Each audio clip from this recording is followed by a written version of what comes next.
ইতিমধ্যেই ভাইরাল হয়েছে। আর এই আয়না ঘরের মধ্যে হাজার হাজার মানুষদের নির্যাতন করে একের পর এক মায়ের কোল খালি করা হতো। এখানেই দেখতে পাচ্ছেন হাজার হাজার মানুষের কঙ্কাল পড়ে রয়েছে। কতটা বিভৎস দৃশ্য দেখুন।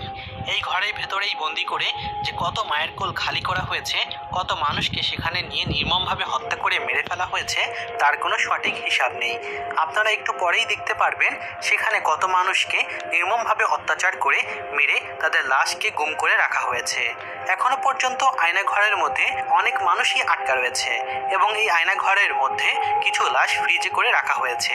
এমন দৃশ্য মনে হয় না আপনি আমি কখনোই হরর মুভিতেও দেখেছি, কিন্তু এটাই বাস্তব প্রমাণিত হয়েছে বাংলাদেশের স্বৈরাচারী শেখ হাসিনার শাসন আমলে। এই সরকারের কি একটুও মায়া দেওয়া নেই যে তিনি কারোর ভাই কারোর বাবাকে এমনভাবে শাস্তি দিয়ে মৃত্যুর পথ দেখিয়ে দিচ্ছেন? আপনি আমি সকলেই জানি, শুধু সরকার নয়, সরকারের অধীনে যারা আওয়ামী লীগ নেতাকর্মীরা ছিল তারাও এমন এমন জঘন্য কুখ্যাত সন্ত্রাসীর সাথে জড়িয়ে ছিল। পাড়া মহল্লায় অলিতে গলিতে তাদের তৎপরতা দেখা যেত। কিন্তু মুসলিম ধর্মের প্রভু মহান আল্লাহ তাআলা, যিনি ন্যায় ইনসাফ, তিনি অন্যায় পছন্দ করেন না, তিনি সত্য এবং ন্যায়পরায়ণ মানুষদেরকেই ভালোবাসেন। তাই তো বলা হয় আল্লাহ তাআলা ছাড় দেন কিন্তু ছেড়ে দেন না। শেখ হাসিনার আমলেও আল্লাহ তাআলা শেখ হাসিনাকে 15 বছর ছাড় দিয়েছেন, কিন্তু এই শেখ হাসিনা তার 15 বছরে শুধরাতে পারেনি। তাই তো আল্লাহ তাআলা তাকে পাকড়াও করলেন। ছাত্র সমাজ বৈষম্য ছাত্র বিরোধী আন্দোলনের মাধ্যমে পদত্যাগ করতে বাধ্য হলো প্রধানমন্ত্রী শেখ হাসিনা। মাত্র কয়েক সেকেন্ড, কয়েক মিনিট, কয়েক ঘন্টার ব্যবধানে শেখ হাসিনা এমনভাবে নিজেকেই গুটিয়ে নিলেন যা মনে হয় না রাজনৈতিক ইতিহাসে এর আগে কেউ কখনো এমনটি করেছে। কঙ্কাল দেখে ফরেন্সিক বিভাগ এটা অনুমান করে যে এই কঙ্কালগুলো যাদের, তাদেরকে পাশবিক নির্যাতন করে মেরে ফেলা হয়েছে, যে শাস্তি আজও এই পৃথিবীতে কাউকেই দেওয়া হয়নি। যদিও বছরকে পর বছর তাদের অত্যাচার করা হতো, কিন্তু কেন বাংলাদেশের মানুষ তা থেকে অজ্ঞ ছিল? আর কেমন প্রশাসন ছিল তাদের এই সব কাজকর্ম পরিচালনা করেছিল? যদিও তিনি দেশের প্রধানমন্ত্রী ছিলেন, কিন্তু তারপরেও আইন শৃঙ্খলার বাহিনীর কিছু নিয়ম শৃঙ্খলা ছিল। কিন্তু তারপরেও কিছু আইন শৃঙ্খলা বাহিনী শেখ হাসিনার পায়ের নিচেই পড়েছিল। যদিও এগুলো কথা জানা গিয়েছে সবে মাত্র, কিন্তু এগুলোর ভেতরে দীর্ঘ 15 বছর এমন দুঃশাসন সরকার তার ষড়যন্ত্র করেছিল দেশের জনগণদের সাথে, তার কল্পনা অতীত। দেশ বিদেশ বাংলাদেশের স্বাধীন দল আওয়ামী লীগের ওপরে থুতু করছে, কেননা তারা যে কাজ করেছে তা মনে হয় না ইতিহাসের বাংলাদেশের অধিক দল ক্ষমতার অবস্থানরত এই কাজগুলো করেছে।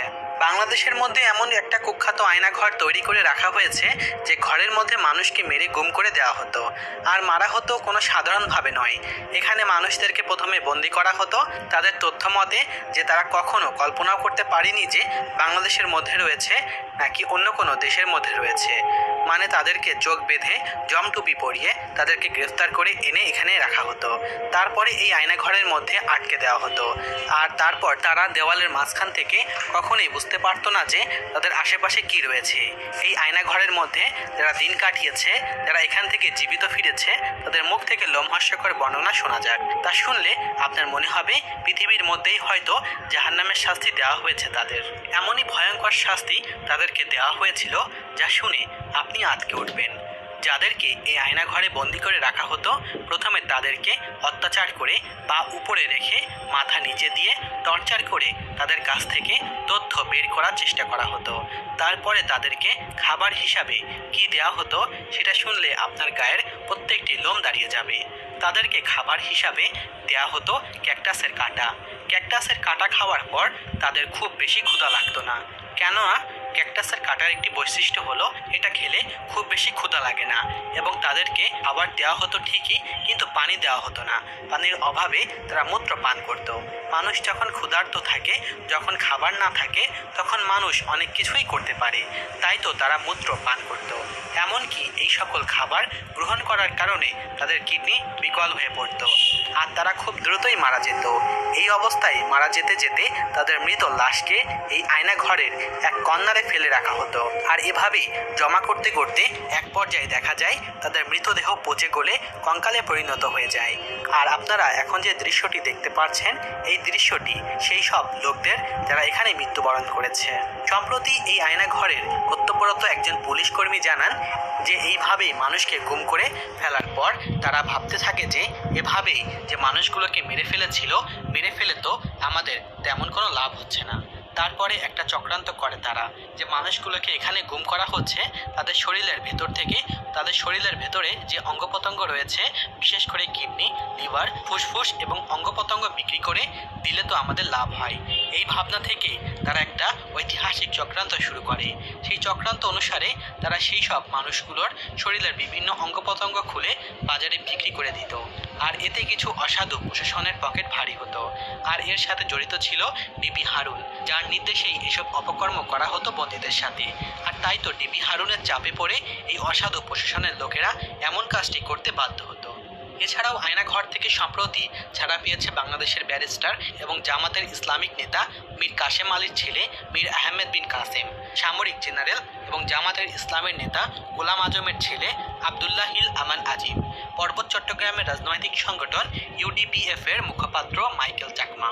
আপনাদের সামান্য একটি উদাহরণ দিই, এই আয়নাঘরে যারা সরকারের বিরুদ্ধে ছিল, যারা জনগণের পক্ষে ছিল, যারা অন্যায়ের বিরুদ্ধে প্রতিবাদ করত, তাদেরকে নিয়ে ব্যাপক টর্চার করা হয়েছে। তাদের হাতের আঙ্গুল কেটে ফেলা হয়েছে, তাদেরকে দড়ি দিয়ে বেঁধে ইচ্ছা মতো পেটানো হয়েছে। সারাদিন সারা রাত 24 ঘন্টা না খাইয়ে উল্টো করে বাথরুমের মধ্যে শুইয়ে রাখা হয়েছে। আর এই আয়নাঘরের রুমগুলো এতটাই ছোট ছিল যে সেখানে কোনো মানুষ সঠিকভাবে বসতেও পারে না। ছোট একটি রুম যেখানে শোয়াও যেত না, সেখানে তাদের প্রস্রাব করতে হতো, পায়খানা করতে হতো এবং তাদের মধ্যে তাদের থাকতে হতো। তাহলে একবার কল্পনা করুন কতটা নির্যাতন চালানো হয়েছিল এই আয়নাঘরে। ধারণা করা হচ্ছে যে প্রায় 4 থেকে 5 হাজার বন্দীকে এভাবেই আয়নাঘরে বন্দি করে রাখা হয়েছিল এবং তাদের উপর চরম নির্যাতন চালানো হয়েছিল মধ্যযুগীয় কায়দায়। আবার অনেক বন্দী মানসিকভাবে পাগল হয়ে গেছে। একজন সুস্থ মানুষকে যদি প্রত্যেক দিন অত্যাচার করা হয় তাহলে তো সে পাগল প্রায় হয়ে যাবে। অনেকেই আয়নাঘর থেকে বের হয়ে যে নিজের বাসায় যাবে তাও তারা নিজেদের বাড়ি চিনতে পারেনি। তারা ভাবতেও পারেনি যে তাদের সাথে এমনটা হবে। এমনকি তারা কে কোথা থেকে এসেছে তাও তারা ইতিমধ্যেই ভুলে যায়। আমরা একটি ভিডিও দেখেছি যে আয়নাঘরের মধ্যে শত শত কঙ্কাল পড়ে আছে। তবে এটি আসলেই বা আয়নাঘরের ভিডিও কিনা বা অন্য কোনো ভুয়া ভিডিও সেটা বলা যাচ্ছে না এখনই। হতে পারে এটা আয়নাঘরের অপর কোনো চিত্র বা অন্য কোনো আয়নাঘরের ভিডিও বিদেশি। তবে আমার মতে এই ভিডিওটি সঠিক নাও হতে পারে। তাই বাস্তবে যে আয়নাঘর কতটা ভয়ঙ্কর ছিল তার বর্ণনা দিয়েছে যারা আয়নাঘরের মধ্যে ছিল তারা। অনেকেই তো এখনো কথা বলতে ভয় পাচ্ছে। যদি তাদেরকে আবারও আয়নাঘরে পাঠিয়ে দেওয়া হয়, মানুষ কতটা বিকৃত মস্তিষ্কের হলে তারা এমনটা করতে পারে তা একবার ভেবে দেখুন। এই আয়নাঘরকে আমরা চাই যেন গুড়িয়ে দেওয়া হয়, কিন্তু বর্তমানে যেসব এমপি মন্ত্রীদেরকে আটক করা হয়েছে তাদের যেন এই আয়নাঘরে বন্দি করা হয়, এটাই আমাদের দাবি থাকবে।